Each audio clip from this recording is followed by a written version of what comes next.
Ah, po deworming. sana. Sabi po kailangan mo mag-check up. Kasi Oo. kagabi lang rin po Newly sa acquired akin. po siya, ano po? Okay. Sige. Siguro din daw nakita pa nagmumuta siya. Oh. Okay. Sige, so, checks po muna natin before, wait lang po. Back siya. Ano po yung dalawang ka?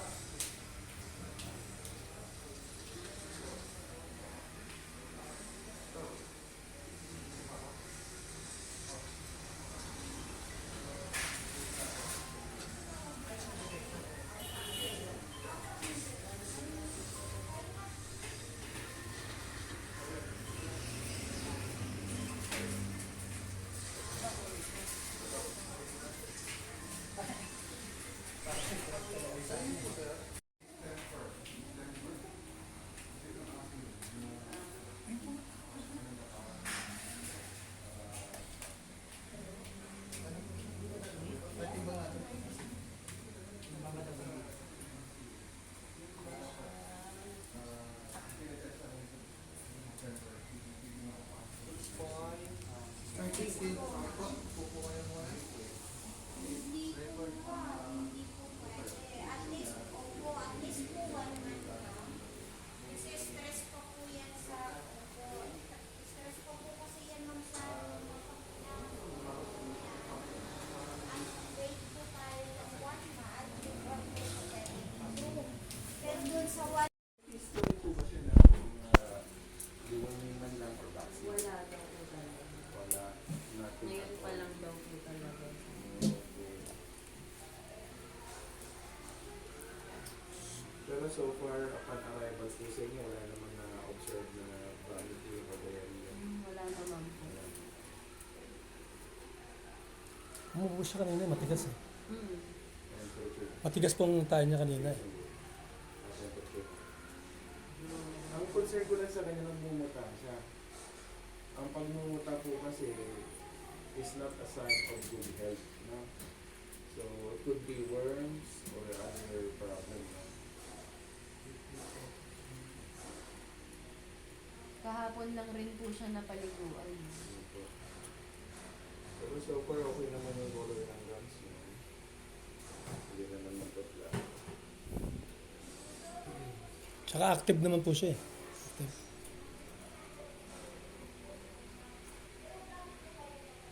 Pwede po natin gawin, deworming lang. Deworming. Hindi pa tayo pwede mag-vaccine kasi ano lang siya, new arrival. Mga 5 days rest ng gum and then balik ko po siya for Friday ng vaccine. 5 in. Ano ba? Ano pong mga nakasama sa 5 in? Yung very common na parvovirus, distemper, hepatitis, then 2 strains of leptospirosis. Kaya siya naging 5. Right? Normal po temperature, 38.2. Yung anti-rabies po. Pag 3 months old po, 3 months na po siya. mga ano po, 1 week interval doon yung ibang vaccine. Pahod na lang po, hindi po pag-bank po siya. May mga supplements na po siya, vitamin. Wala pa po.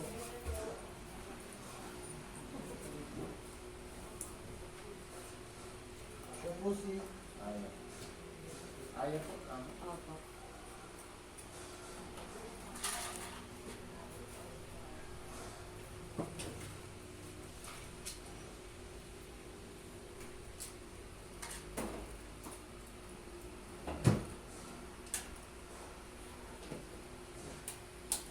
Si Connie dito na napapalo. Si Connie. Si Toby. Ito. Tapos bigyan mo rin ng vitamin D. Yung sa mata niya, ipatrin po natin. No? Para maalis po natin yung mata. Sometimes dahil lang po sa irritation, halimbawa, dust particles. Pero yung mata, pupulgin na lang. So, pupurgahin siya. Kung may worms po yan, makikita niyo po sa dumi niya na lumalabas po. Ano ba ito? Ito po sa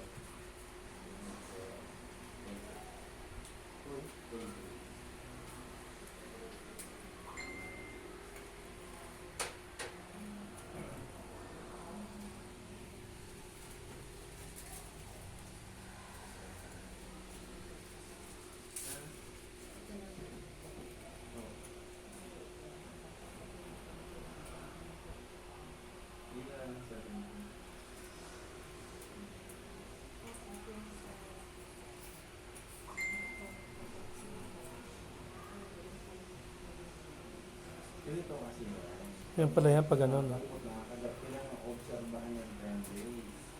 Kasi kung ibabaksin yan, yung pusa, baka mamaya namatay ka mo. Hindi ka mo po pwede. Pero kung at your own risk ka mo sa plan, normally ka mo hindi pwede.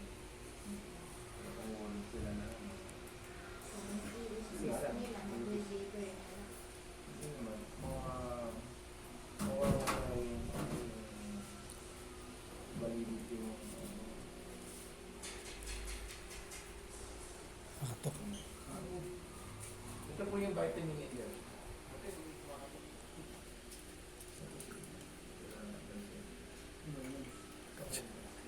Baka namatay, no?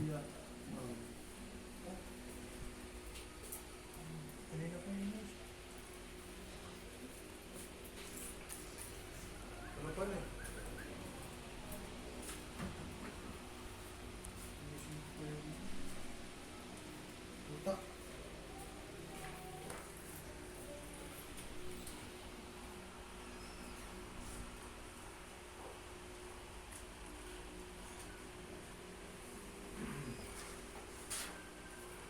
Ito po yung prescription.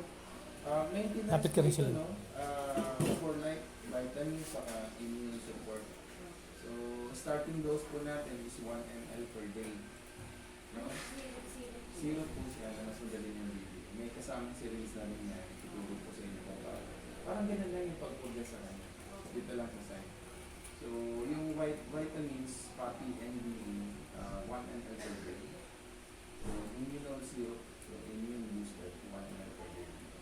Pero pagka nag-gain na siya ng weight, mas lumakay na, pwede lang mag-double na. Yun yung standard dose. And then, bigyan niyo rin po siya ng dextrose powder. Dextrose powder is electrolyte support or immune support. So, anti-stress. Na? 1:1. 1 tablespoon ng powder, 1 glass water. Ito yung formulation. So, as needed lang siya, kahit mga few days lang, up to 1 week. And then, kung totally okay naman siya, then start na po. And then, resume nyo lang. Ito yung pinaka-first aid natin sa bahay. Ito, nakita mo matanggal si Dobby, or alam mo may nararamdaman. Ito ang unang ibibigay. Dextrose powder. So, lagi ka may ganyan. Meron din po kami sa bahay, dextrose powder. Kasi ginagamit din po niya yung mga aso. Marami niya ako. Sige lang. Ano? Alam mo kung paano gagawin mo. So, yes, bibigyan ko na siya ng, ng vet card para pagbalik ko for vaccination. Pakidala na lang ng Oh. lagi ko dadalhin yung card pag may bakuna. Kasi dito, ano ko yung mga records of vaccination.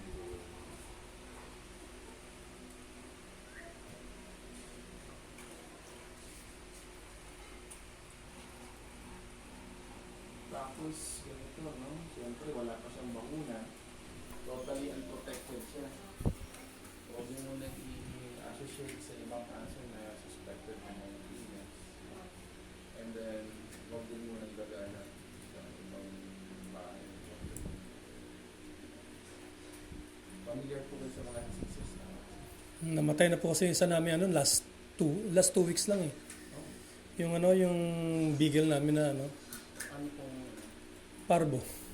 Parvo tsaka corona sa virus. inyo. Tapos kung ako yung mga pati, Binigay lang. nag-disinfect. Pero doon po siya namatay sa sa Kiparaan. Naka-admit. Doon siya naka-admit. Doon din siya namatay. Pero nag-stay din sa parang 3 days. 3 days na. Nag-disinfect kayo tapos. Ano ba? Nag-bleach. Make sure na hindi siya nailalagay doon sa sa place kung saan Sa nagkakasal. legal niya. Kung may taas kayo, second floor, third floor, ganyan na siya. Sige. Tapos tapon niyo lahat ng ginamit na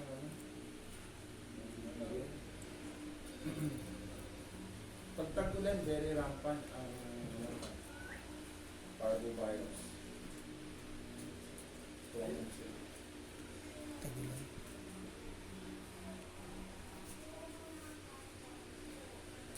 Ano po ito?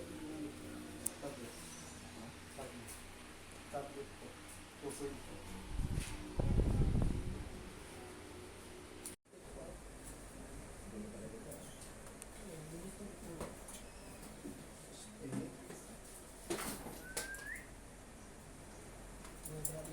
Hirap magupit.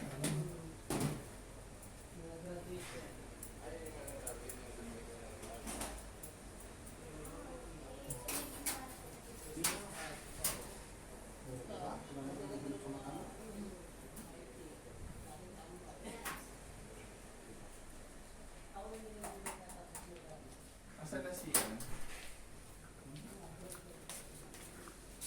Bakit dati dito, sir? May isa pa ba yun? Hindi ko po.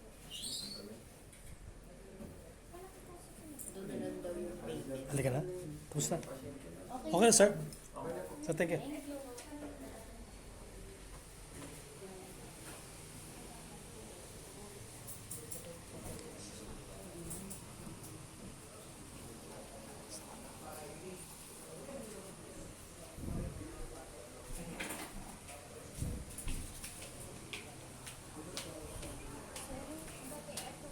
So,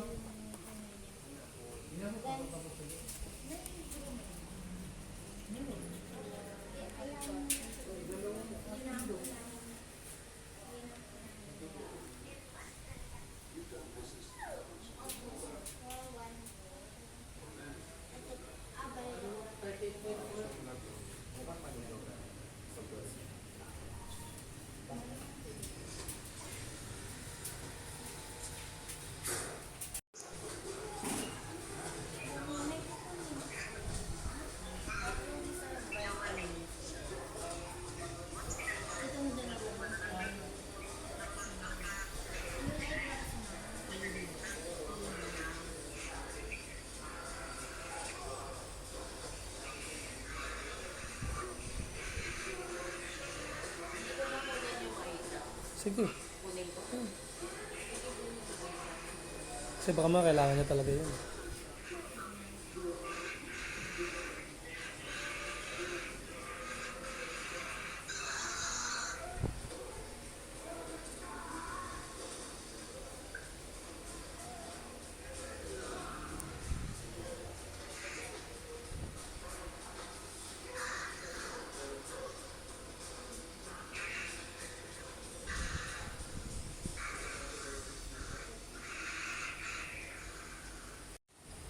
Two drops daw po.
Isa pa po. Isa pa po. Isa na lang po.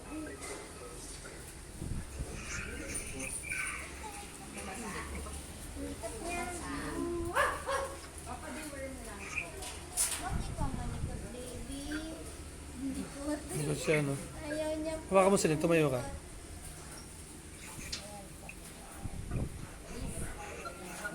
One lang naman, baby. One. Ayan na, last na kaya. Massage niya. Sarap na yan. Malamig sa mata.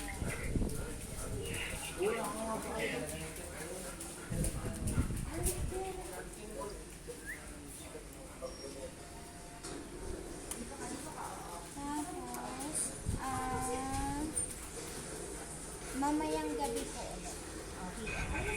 Tapos two drops each. Palagi pong 2 drops, tapos PM yan dito.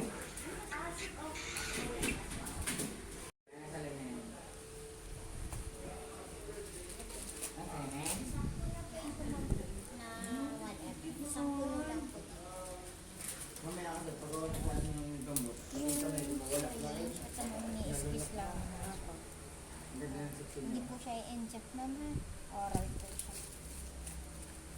Hindi ko din yung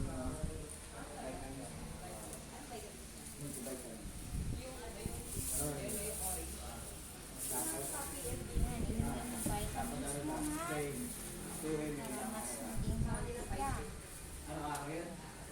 Tapos, pag may schedule ma'am, always bring na lang po yung breakfast. Thank you so So, much thank you po.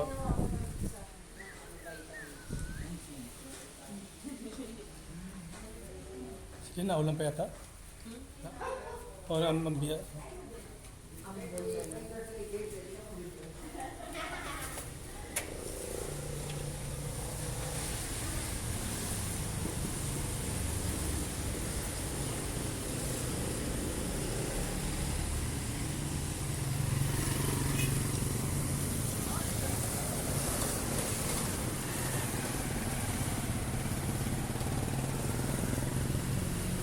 Thank you.